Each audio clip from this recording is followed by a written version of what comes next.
Good morning, dear friends. Today in the gospel reading, we read of the parable of the dinner. And this parable is an invitation for all of us to experience, to receive the gospel of the Lord Jesus, because the Lord wants all of us to enter into his kingdom, to receive his gospel, to be children of the kingdom where we can have meals, have bread in his house forever. We can sit in the house of the Father and receive his love, receive him with all our heart, mind, and soul. And this is the will of the Father for everyone, because all of us are his children. And that's why he's telling us the parable of the dinner today. Jesus says a man was giving a big dinner, and he had invited many, and he sent his slave and he said to all those who had been invited, come, for everything is ready now. Today the Father has invited all of us to listen to the gospel, to listen to the message of the cross. And everyone all over the world are invited to listen to this gospel, but we all make excuses. We see here the first one said, I have bought a piece of land and I have to go and look at it. Another one said, I have brought 5 yoke of oxen and I have to go and try them out.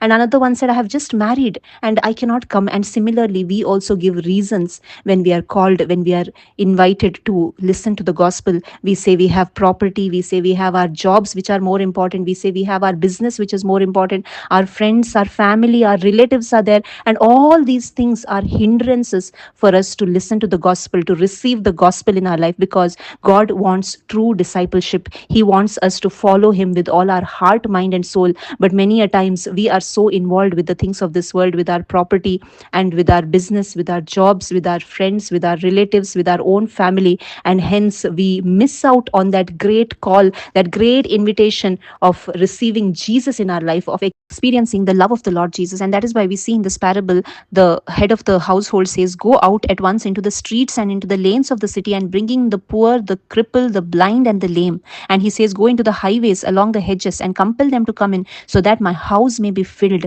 My dear friends, when we listen to the gospel, when we understand the love of the Father for us, when we truly understand what Jesus has done on the cross for my sake, our hearts will be filled with the love of the Lord. Our hearts will be filled with that great joy. That great joy comes from hearing the gospel. And let us not miss out on this, because we see the last verse of the parable says, for I tell you, none of those men who were invited shall taste of my dinner, because they rejected the invitation of the Lord. And today, let us not reject that invitation. Let us accept it. Let us have a humble heart, a heart like a child, to go and hear the Lord, to understand what he has done for us, to receive his love, to receive the gospel in our life, to really taste and experience the Lord Jesus, because he wants us all to receive eternal life. And let us not miss out on that eternal life. Thank you. God bless.